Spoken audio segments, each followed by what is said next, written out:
Assalamualaikum warahmatullahi wabarakatuh. Perkenalkan nama saya Muhammad Firdaus dengan NIM 21109110201133.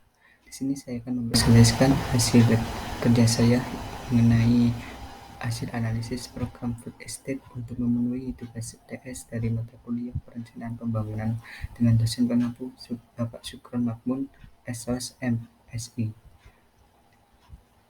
Yang pertama ada sebaiknya kita mengetahui apa itu dari ZOPP. Jadi ZOPP merupakan singkatan dari ZIR yang artinya tujuan, oriented yang berarti berorientasi, project yang artinya proyek, dan planning yang artinya perencanaan. ZOPP merupakan satu proses program perencanaan pembangunan yang berorientasi pada tujuan guna mencapai kesejahteraan bersama. Yang kedua adalah prinsip ZOPP. Jadi prinsip ZOPP ini digolongkan menjadi 3 bagian. Yang pertama adalah sumber masalah, yang kedua adalah analisis masalah, dan yang ketiga adalah perencanaan atau pelaksanaan. Jadi saya akan menjelaskan yang pertama yaitu mengenai sumber masalah. Jadi sumber masalah ZOPP pada topik ini adalah jumlah tuntutan kebutuhan pangan yang meningkat secara cepat tapi tidak diimbangi dengan jumlah produksi pangan, menyebabkan pengangguran pasokan pangan dalam memenuhi kebutuhan masyarakat, sehingga menyebabkan terjadinya krisis pangan. Yang kedua adalah analisis masalah. Persoalan mengenai ketersediaan pasokan pangan suatu negara yang dikhawatirkan tidak cukup untuk memenuhi kebutuhan lagi, maka perlu adanya tindakan pencegahan, yaitu salah satunya dengan cara food estate atau lumbung pangan. Krisis pangan dapat terjadi karena adanya pertumbuhan populasi manusia yang terus meningkat sepanjang tahun, yang tidak sebanding dengan ketersediaan pangan. Mengingat kondisi global juga mengalami krisis pangan, sekaligus menambah persoalan krisis pangan yang semakin kompleks. Yang ketiga adalah perencanaan atau pelaksanaan. Melakukan pendekatan dengan observasi meliputi kondisi geografis yang ada di dalamnya itu mengenai air, udara, dan intensitas cahaya. Sehingga nantinya dapat membantu jenis tanaman suplai pangan yang cocok untuk dijadikan dalam program food estate di daerah kawasan Kalimantan Tengah ini. Berikutnya adalah hasil analisis berdasarkan data dan fakta empiris. Jadi berdasarkan data yang dikutip pada laman lemhanas.go.id, bahwasannya krisis pangan global semakin mengkhawatirkan.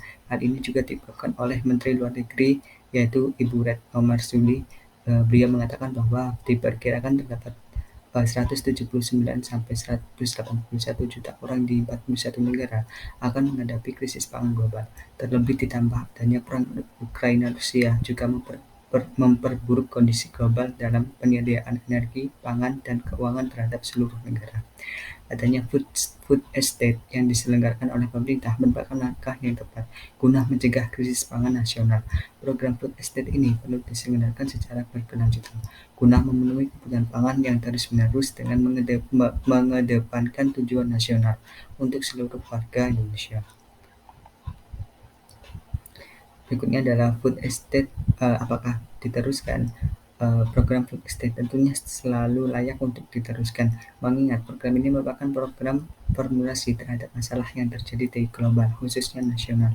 Terlebih jumlah populasi penduduk Indonesia yang tinggi dan akan terus meningkat menyebabkan tuntutan pasokan pangan juga tinggi, sehingga hal ini dapat menyebabkan krisis pangan akan terus berlangsung di periode waktu tertentu.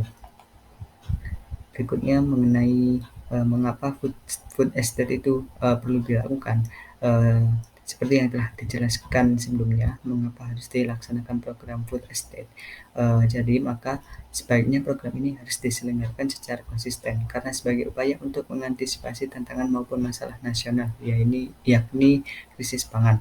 Penyelenggaraan program ini memang harus mengedepankan aspek lingkungan dan sosial, yang artinya dapat mengeksploitasi lahan secara baik dan ramah lingkungan, serta tidak memberikan dampak negatif bagi masyarakat sekitar khususnya.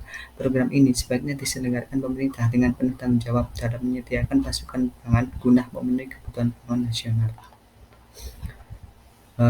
Berikutnya mengenai pembangunan lumbung pangan.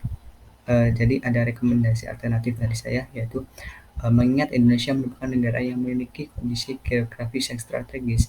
Apabila program food estate telah berjalan dan masih dikatakan mengalami perkembangan yang belum signifikan, maka pemerintah sebaiknya tidak menghentikan program ini. Karena sebab tersebut, mengingat ancaman krisis pangan nasional yang semakin nyata untuk dihadapi di masa mendatang maupun konflik yang terjadi atau masalah yang dihadapi oleh global.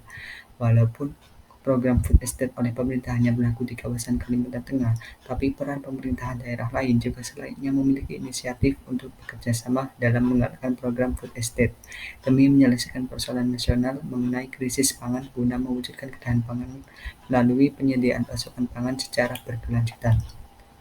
Mungkin cukup sekian presentasi dari saya. Apabila ada kekurangan dan kesalahan, saya mohon maaf.